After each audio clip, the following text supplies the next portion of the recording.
Tom got so mad when we reined him in the animal draft once. He's like, "What do you mean it's not real?" He's out there in New Zealand looking up animals that we would probably say are fake, but they're actually real because they're in New Zealand. That's got to be what's happening here. He's probably there for that reason. He hasn't let go. Right. He's still carrying a grudge about us smacking him about a lion and tiger combining into an animal called liger. Why would you draft a lion when you could draft a liger? When you get both? Yeah. 2 for 1. I don't know. Tom was great. With us now on the Wester Hotline, Sal Capaccio. What's not great, it seems, is this business with Darius Slay and Ja'Marcus Ingram. The Bills just lost a player here, Sal. Is it not that simple? It's pretty simple to me. I mean, they added a player who apparently isn't going to play for them, and they lost a player who, to me, provided a needed role as a depth piece. So it's just wrapping my head around it. I don't know exactly yet until we hear from Sean McDermott or Brandon Beane, what the thought process was through all of this to know exactly what happened, why, what the resolution is with Darius Slay. But I would say this. I'm sure they understood the risk of losing Ja'Marcus Ingram, right? I mean, when you put him on waivers, another team can claim him. So I'm sure they understood that going in. Whether they thought someone would or would not, we don't know. But you understand it could happen. He's a young player who plays a depth role, versatile for them, and I think that's somebody that is really helpful in this organization. Yep. I mean, he's a guy that last year people said they should have turned to him instead of Kyrie Elam in the AFC Championship game, in Kansas City because I think he had performed better at that point. That said, we know he's not a starting level necessary player, but somebody I think that could be useful. As far as Slay is concerned, as we know, the reporting is that he will not report to Buffalo. He's contemplating his future. So in the meantime, guys, until there's a resolution to that, the Bills have to carry him on their 53. They don't have an option to go get somebody else. So what would the Bills be culpable for not knowing what Slay was going to do? Right. Could they probably couldn't have talked to him when he played for Pittsburgh, although they were on the same field. Maybe who knew that he was going to be released, I guess. Right, yeah. I'm wondering how much a team can know before they put the claim in whether or not a guy wants to come play for them. Like, do you just blindly put the claim in and hope? Or can you talk to an agent and say, like, look, we're thinking about claiming your guy. Will he come here? I mean, you really can't talk to team players, as you know. I mean, I'm sure they're in situations, there could be backdoor channeling or whatever, but I'm always reminded of the Sean Merriman claim that Buddy Nix made. And Sean Merriman has told the story many times. Like, he just got a phone call, and Buddy Nix is like, yeah, we just claimed you. He's like, what? I'm not going to Buffalo. What are you talking about? Like, it came out of the blue. So I think that's how it works. Like, you claim a guy, and hey, well, you're coming to our place. Sorry, we claimed you, and this is the way the business works. So they wouldn't even have had a chance to find out this answer just to make sure while he was on waivers. Yeah, that's what I mean. Like, I'm not saying talk to him, while the Pittsburgh game is going on or even afterward, but once he's on the waiver wire, is it illegal to call his agent and just feel it out before you put the claim in and cut your guy? I don't know. Yeah, I really don't know. Sorry. I mean, I don't know. I don't know. That's getting into the weeds of it that I don't really know, except I would say that if you want him, you want him. Right? It doesn't matter. Yeah. I mean, it doesn't matter because, I mean, there's a part of this which is from all the reporting that we've seen as well, the Eagles were very interested, and I think he might have been interested in going back to Philly. Right. So did the Bills do this on purpose to make sure that they kept him away from a team they're playing in a few weeks? Right? I mean, every win is critical at this point. It's possible. I don't know. It is, but at the risk of losing a player yourself, I agree. That just seems like I'm not sure that the pros and cons add up in your favor in that situation without having some assurance that the guy would come or not. And I don't know. It looks right now, until we do know more, if we ever do know more, it looks like a really bad job. Yeah, so it's interesting. Jeff McLean, who writes for the Philadelphia Inquirer, he actually yesterday, when Slay was on waivers, and then when the Bills claimed him, actually tweeted that he thought it was a possibility that Slay wouldn't report to Buffalo. And he said there was mutual interest between Slay and the Eagles reuniting.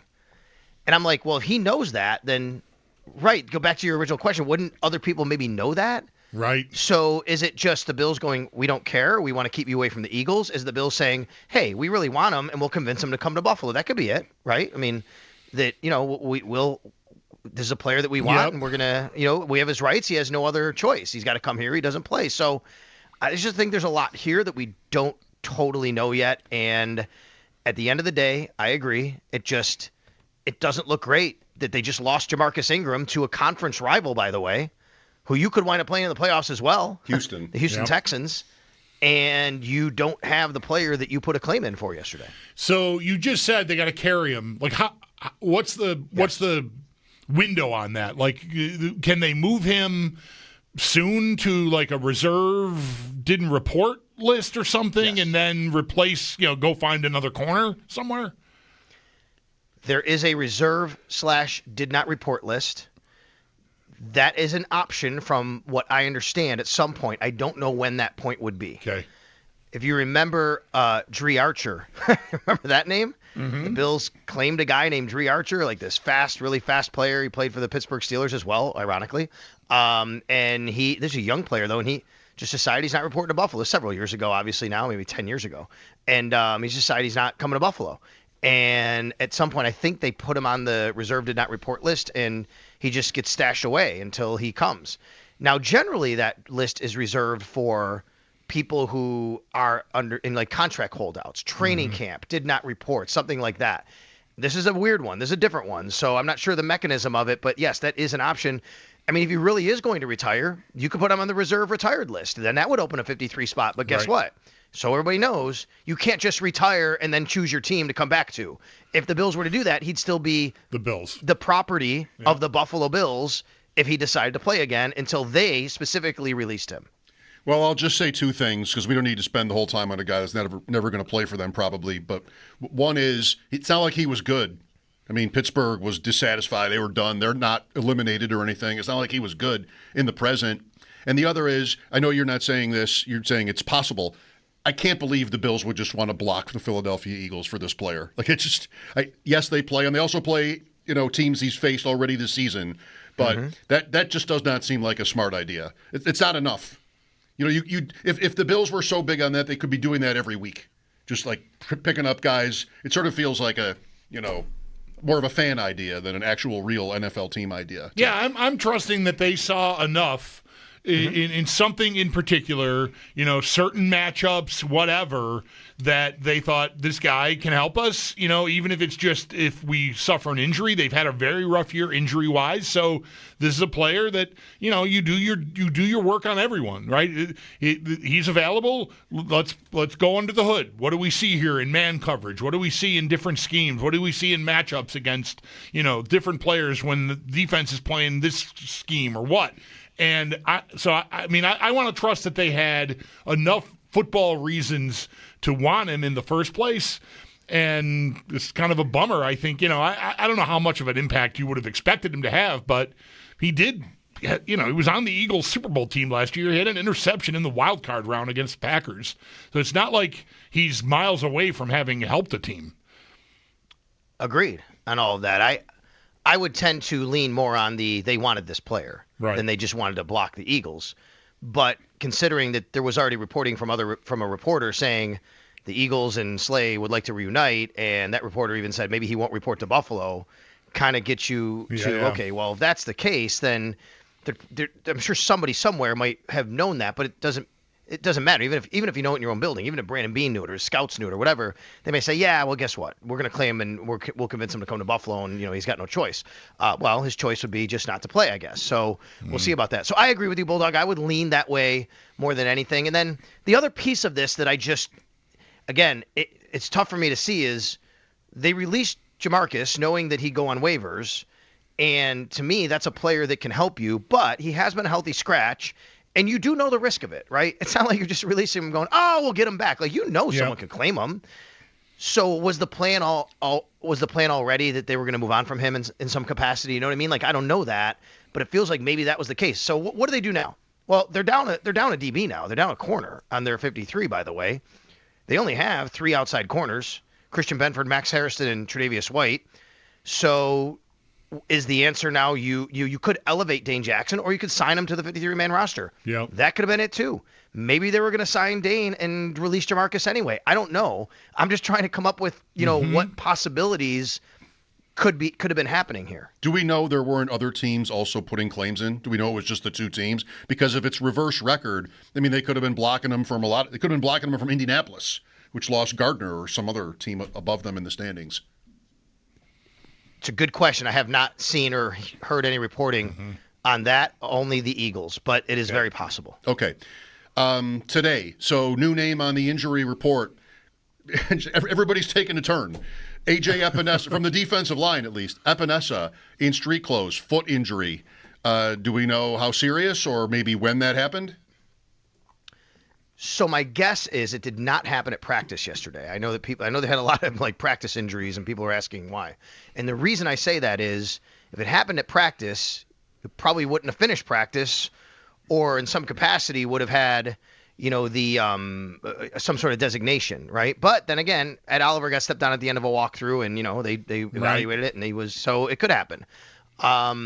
He was out there today walking around. It's not like he was off somewhere that we didn't see him.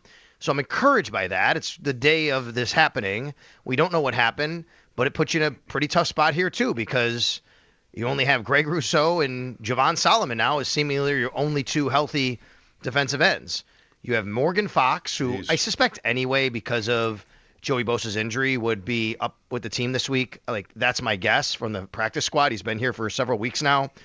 He's more of a pass rushing defensive end. Shaq Lawson's more of an edge setting defensive end. You have him now, and Andre Jones Jr. You have to go into a game of 4 defensive ends. So my guess, unless you just figure TJ Sanders can play that spot, you could do that too. He's been playing it. And you do have 6 defensive tackles. You can make all of them active. So we don't know what AJ Epenesa. Tomorrow we'll find out. I'm going to ask Sean McDermott about him on the Extra Point Show when he joins me. We'll ask about him and Dalton Kincaid and others. But yeah, it's not ideal, obviously, now. That's for sure. Yeah, I mean, they've been thin enough at defensive end already before Bosa and Epenesa left that TJ Sanders was taking snaps at defensive end. And now to be down potentially both of them, Epenesa and Bosa, is really tough. Yeah, for sure. And, you're going against Joe Burrow, who has taken a lot of sacks in his career, and that's part of the reason why, he's been a little bit banged up. Now, they've been better this year. Their offensive line has done a decent job this year. And when Burrow was in earlier in the year, there wasn't as many sacks taken. I think, Flacco just, got rid of the ball real quick if he wanted to, because he didn't want to get hit. But either way, they've been better this year, but it's not a super mobile quarterback, especially with his toe. So you'd love to have those guys being able to, kind of put some pressure on him. And obviously now you're going to have to get that somewhere else. And we'll see about Epenesa, though. The betting odds, the line and the total, predicting pretty much a shootout here, Sal, 29.5 to 24. Bills are a sizable favorite, but I don't think any of us will have any trouble picturing Cincinnati and Burrow dealing, even if the Bills weren't so roughed up defensively. Like we've seen that before. He looked pretty good. Joe Goodberry, when we talked to him yesterday, said he thought Burrow was rusty in the beginning, but then he likened how he played to Forrest Gump running and the braces falling off like over the course of that game against Baltimore. And I thought of stepping in, but Bulldog now has seen Forrest Gump, right? You finally got around to that. I did when the kids were, 12 and 10 maybe. Yeah. Like, I don't know, this isn't exactly the word I want, but would you be scared here? I mean, this is not the team you want to play really in any kind of adverse conditions, and by that I mean your injury report. No, I mean, I think that they're already a really talented team. Their defense is not good, though. And I know they played better lately, but that's the side of the ball I think that you can try to attack. And I think, Mike, that's why you're bringing up the over-under, the line. I think it's because maybe this is a game where the Bills are going to have to just say, all right, we're going to go out there and try and outscore them because they have weapons. Maybe they can score, but we think we can score too. They are pretty much last in the league in almost every rushing or passing metric. Total yards per play. If not, it's very, very close to that. So yeah, they points. This is a game where it could very well be a game where it's a little bit more high scoring. What did you observe as far as Dalton Kincaid is concerned today, Sal? So he has a brace on his left knee. Yesterday, he was listed on the injury report as hamstring/knee, and it's only been hamstring up to this point. But he was practicing today, and he was in a blue jersey today, which is not a non-contact jersey. And he had the brace on, and he seemed like he was doing normal stuff that we would normally see tight ends do. Obviously, you know that we can't watch every part of practice, but to me, it looked like that was the case. So we'll see. Did something get aggravated? I think the big question here is, did something get re-aggravated in a knee that he's already had, issues with the knee? Or is this more of a, hey, he's to a point now where the hamstring's good, we want to put him on the field, but let's be sure because of the hamstring that we don't compromise something else that he had been dealing with. That could be it too, and because you're doing that, you list him on the report because he put a brace on. That could be very much the case. So a couple people pointed out to me that the hamstring is connected to the knee, obviously, so maybe because of the hamstring injury, putting a little strain on the knee just caused it to flare up or something like that. But I don't think it has to be anything super serious. But, we'll see. It could be something that we're still monitoring here in the next several weeks. Is it coming up on fifth-year option decision time on Concade? No, this is year 3, so yeah, this summer. Well, May this of spring. next year, yeah. Yeah. Yep. What After would the you, season, May. What you think it's automatic? You think it's not automatic? I think that they'll pick up the fifth-year option the way I look at it now. I think that just gives you more opportunity and options to do things a year from now. Okay. Because remember, picking up the fifth-year option has no bearing on his fourth year, which is already guaranteed in the salary he's making, but it gives you a whole year then to do an extension, evaluate more. It just gives you more time for more information, basically. And when he's on the field, he's been good. The availability's been the issue, obviously. Right. You never like to see that. But I think if they're confident they can, get him healthy, keep him healthy, it would be a player I think they'd want to go forward with. Yeah, he's a first-round pick that's produced when he's played. I would guess that, too. That's why I worded it, is it automatic they would do it? Right. Because you would think that they probably would do it. But the story going into the offseason was get stronger and basically hold up to the grind. That's and that not has going not so happened. great. Right, So That's right. they could end up, I'm not going to predict this, but they could end up signing up for the fifth year. And I don't know, this series of leg injuries is just going to, do them in. Maybe. So you wouldn't want to have that happen if you're the Bills. Yeah. Speaking of guys, go ahead. You got something else? They could also just not do that and say, let's see how year 4 goes. Right. That's right. And then just, decide his future after that without the fifth year hanging there. It could be interesting. Yeah. He might. It might come down to what happens from here. Like he's got to get out there and mean something to them. He was a big part of the plan. Yep. You mentioned he's in a regular colored jersey. So was Deion Dawkins. Yeah. How about Spencer Brown and he? It feels like Dawkins is certainly trending in the right direction. I feel myself, my opinion is I expect him to be active and playing in this game. What about Brown? Yeah, I agree with you on Dawkins. He was still considered limited today, but good steps. You see him in the blue jersey. He's going through the concussion protocol. And just as an aside, T. Higgins in the same situation in Cincy, but he was a full participant today, so he's trending to play against the Bills. Spencer Brown, also limited today, as he was yesterday, in a regular blue jersey, but he had a big wrap/brace, whatever you want to call it, on his right upper arm. I'd say maybe shoulder. We don't see the actual shoulder because of the shoulder pads, but you can see it underneath there around the bicep area. But obviously he's dealing with the shoulder, so you would guess that, that's what it's intended for. It's going to be an interesting one with him because I think with him it comes down to Deion's different. If you clear concussion protocol, you're ready to go out there and play, right? I mean, that's what it is. With Spencer, it's more of a, I'm sure, how much chance does he have to re-injure something if he goes out there? How effective can he be? And we need to combine all of that with the information to make a decision. Yeah, let's make sure we don't put him in the same situation that he was just in against Houston 2 weeks ago. Right. Like, right. Let's not rush that. We don't expect Trey Hendrickson on that side. Not to say like that's the only guy I got to worry about, but I feel like I can slow play Brown if I'm getting Dawkins back. Probably right. I would agree with that. And I think, because of the way the guys played last week, right? I mean, you feel that, they can handle the job. This isn't the same pass rush group that they faced last week. It's also a group that I think you can run on again. So maybe there's not as much urgency in this particular matchup to have to feel that way as well. Plus you're at home, right? Where you remember Alec Anderson last week on the road, he had a couple of false starts early. Being on the road was a big part of that, and having TJ Watt across from him. You're at home here. The cadence is a little bit different, a little more comfortable environment so for a guy like Alec Anderson or Ryan Vandermark. Should be a fun game tonight, Sal. Who do you like? It should be, yeah. Every time, I just keep having, like, my recency bias on the Cowboys always creeps in. I thought they would lose pretty comfortably to the Chiefs because I'm like, yeah, the Cowboys, right? I mean, like, they're just not that good. I mean, they have some nice players and they can score some points, but the Chiefs will go in there and beat them. And that didn't happen.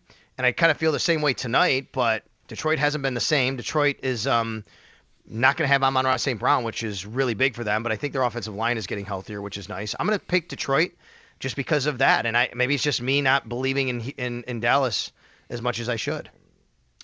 Dallas has a look at beating Philadelphia, Kansas City, and Detroit 3 weeks in a row. Pretty good run if they can do it. They're a 3.5-point underdog. Thank you, Sal. We'll talk again tomorrow. By the way, have you guys ever been to Savannah, Georgia? Yes. Yes. That is where I've been to Savannah and I've seen the bench where they filmed the scene, Forrest Gump, when he talks about the box of chocolates. I don't know that I've seen the bench. Yeah, I was there There you before go. the movie came out. Yes! It is on the list of. I went there with my family when I was a kid. It is a place that's on the list for myself and Mrs. Parker. My sister was just there raving about it. I was there with my family and had a nightmarish experience. And I can't really blame Savannah. Everybody loves Savannah, but it poured. We were there for one night. The hotel experience was miserable. We needed a cot and, we had a crib maybe in those days. Oh, boy. And there was a sign at the desk literally that said, if you're dissatisfied for any reason, we will refund your room. And the hoops I had to jump through just to get a credit for another room at a different hotel somewhere else. That's the best I was able to do. And we had a long drive home, and I have them on the phone. My wife and I are just losing our minds. You literally have a sign that says, all I have to do is say it. Right. And everything, like the heater broke, everything was bad about it, and it still didn't lead to a refund. So that's my Savannah. Yeah, don't Story. judge the community No, at large. I on don't that. want Yeah, to. yeah, I don't no. want to. You're not. I just right. Just the hotel manager and the weather. All right, thanks, Al. You got it, guys. That's our Sal Capaccio on the Western Hotline. His appearances are brought to you by New York's only outlet liquor. When you need to stock up, it's the place to buy a case. What's your outlet? Trista Crick.